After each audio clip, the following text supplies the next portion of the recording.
See, I hadn't mentioned Dad. I just talked about Gold Star mothers. He said, Dads cry too. Broke my heart. So I asked him if he would sit and tell me what happened. So he did. And he said that he was the only son, the only child of his mother and father. They only had one child and he was it. They were both deceased. He and his wife only had one child. And he had a boy. And the boy wanted to serve his country, so he had already signed a contract to go in the Army. And he had his reporting date for basic training. The mother was ill, not expected to die, but she did. She died of cancer, but he still went in. He still wanted to serve his country, so he did. And he went to Afghanistan and there gave his life. And when he told me that, I thought, how can we as a country, as a nation, as a people, not recognize these individuals like dads and grandmas and grandpas and aunts and uncles and cousins and those? Everybody suffers when there's a loss. You know, it's just not Mom. I know Mom does more. That child is closer to her than any other, but that's part of her. But everybody grieves. So on the way back home, I had about a 2-hour drive. I kept thinking, what can we do to pay tribute? And I have to say this was selfish, very selfish. I hope God will forgive me for that, but what can we do in West Virginia to honor 11,000 names? We've got a monument on our Capitol grounds. It has 11,000 names on it of individuals who gave their life in the military in combat. They had to die at the hands of an enemy in order to be on that memorial. That's the way the legislature did it for whatever reason. And we had never done anything to honor those families. So what can we do to do that?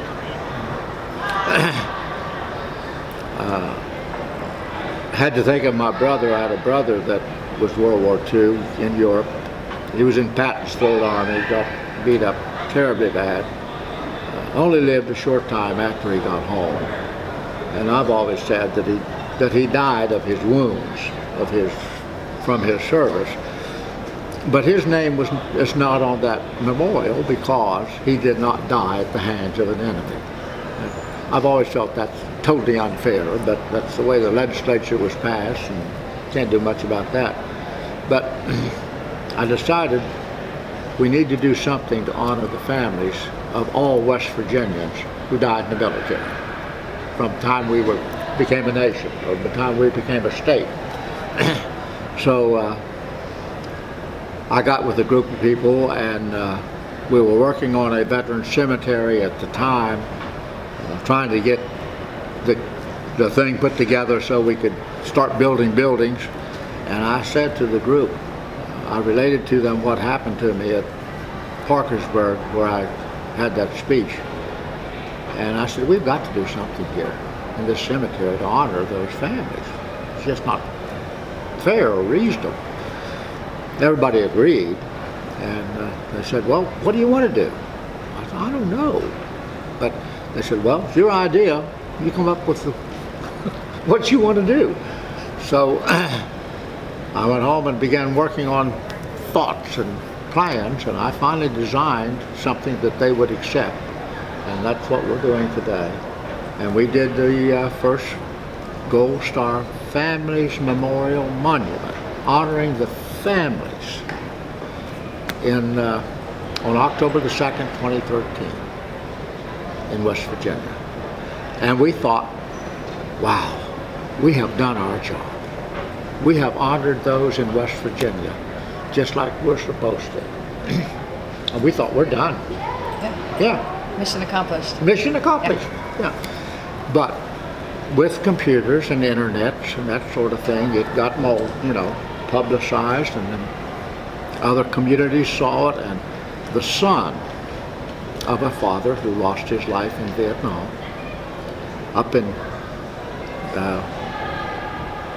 Valley Forge, Pennsylvania, decided, we need one of these in Valley Forge. So he took the ball and ran with it, and that's the second one we did at Valley Forge. And from there, it just kept going. Today, there are 17 completed Gold Star family memorials all over this country in various states.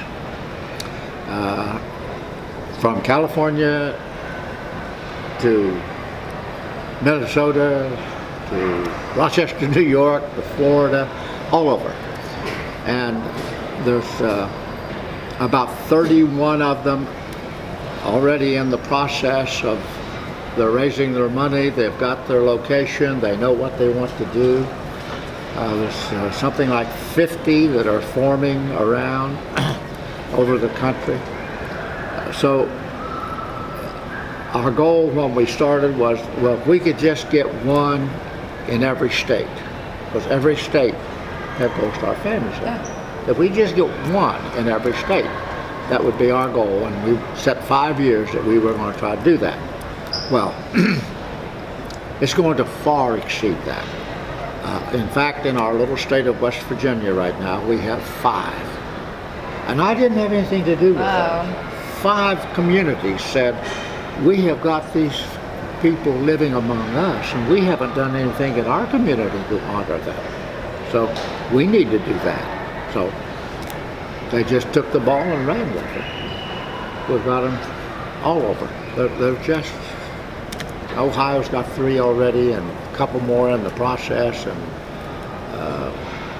Kentucky's got 3, and Texas will outdo us one of these days because it's bigger. And they always have to outdo. They always have to be number one. But we had a call from, I spoke to a group in San Antonio, and I sort of challenged that.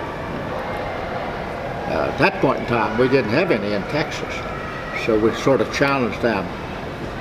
Little old West Virginia beat you. Well, that didn't last very long. So we had a call from the guy that runs 4 state veteran cemeteries in Texas, and he said, "What do I have to do to put one of these monuments in these my 4 cemeteries?" And he was talking to my grandson, who is the exec officer of our outfit. They do the work, I get to find. And Brent said, well, how are you going to do this? Are you going to do one a quarter or one a year or whatever? And he said, whatever you decide, we'll give you the first $5,000 to start your fundraising with. That's what we do as an organization or as a foundation. And he said, oh no, this is Texas. We don't need your money, and we're going to do all 4 of them at the same time. So that's Texas. Oh my gosh. So eventually they're going to exceed our state of West Virginia. They'll have more than 5. But it is one of those things that as I see Gold Star families come to the dedication and for the first time actually realize that this community, not us, not me, not our group, not our foundation, but this community is paying respect and honor to those we lost in military service. And that's the whole key to the whole thing. Without communities and without folks being willing to work at it, it would be impossible.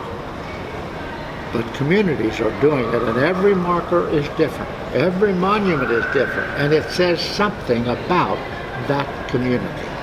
And they decide what they want on it. We don't. Oh, wow. That's their job. So in West Virginia, I'll just cite one. In West Virginia, when we did ours, I had nothing to do with what goes on the monument. That's up to the group working with it.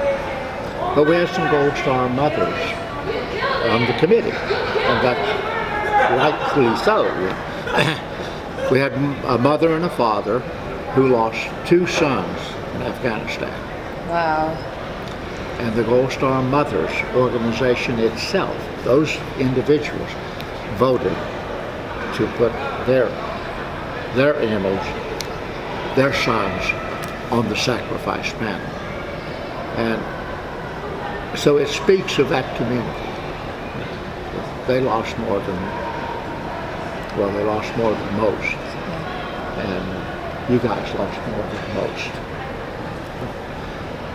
It is growing by leaps and bounds, and we just came back from Hawaii, where there will be one there. We selected the spot, we're going to put it in, and they've already started their fundraising, and the committee is forming, so it'll happen.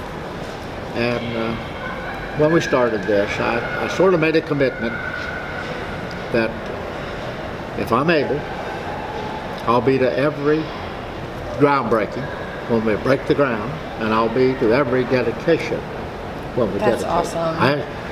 I've only missed one so far. I had 2 of them scheduled on the same day, one in Florida and one in Massachusetts. I couldn't make that. There wasn't no time frame could I work it out. So the Joint Chiefs of Staff, General Dunford, agreed to represent me at Massachusetts. You can't so get cool. any better than that. That's so cool. Well, I was down in Florida doing that.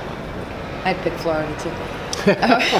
Especially in February. But you're starting for a good purpose, and you have some funds in it. It's easier to get other people to put in. Yeah. If you don't have any in there, people are leery. Well, if I do this, what are you going to do with it? Right. Well, if you've already got some, and it's already earmarked for that particular purpose, then people feel more comfortable saying, okay, I'll contribute to that, because I know where my money's going to go. So roughly, is there a ballpark span how much each memorial costs? Is there a It really range? depends on that committee. Now, some of them have been as much as $60,000. But there have been some that have been $35,000. Because the committee went out and talked to a concrete guy. Who donated Say, okay, this concrete and guy, that. you want to get involved? Yeah, I'll donate the concrete. Okay. And then somebody else said, well, I'll donate the labor. Labor organization said, okay, we'll finish the concrete for you. Awesome. And so it depends on the community and that committee. It's so interesting. I'm all excited now. Thank you. All right. Thank you. I can't thank you enough for coming and doing this. And I am going to I work as a veteran specialist in my county. Okay. And so I'm plugged in with everybody there and kind of so I think I might look into this in my community. I never even knew it could be done, and I bet you that we could do it, and that would be awesome. That would be something that else because of you, because I met you. Like now, I'm going to look into this. We met with the Secretary of Veterans Affairs, Mr. McDonald, in Washington, and got his approval that they can be constructed on Veterans Medical Center grounds. And we're doing one down in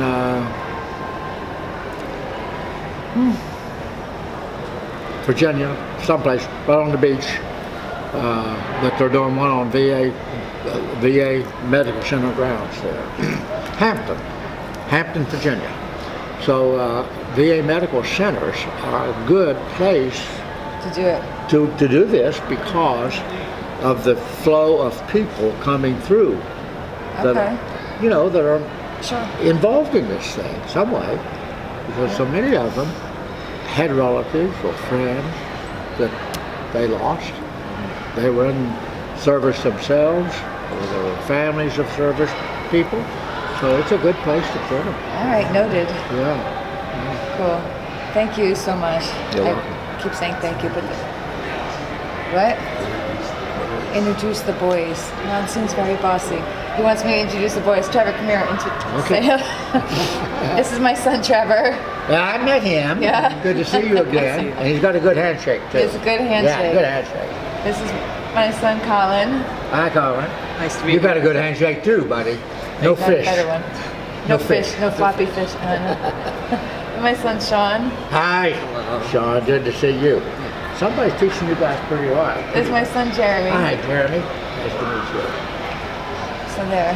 So that's it. So we're done. You have got your job Thank cut you. out for you. Haven't you? I do, but you know what? I mean, look around. I have so much support.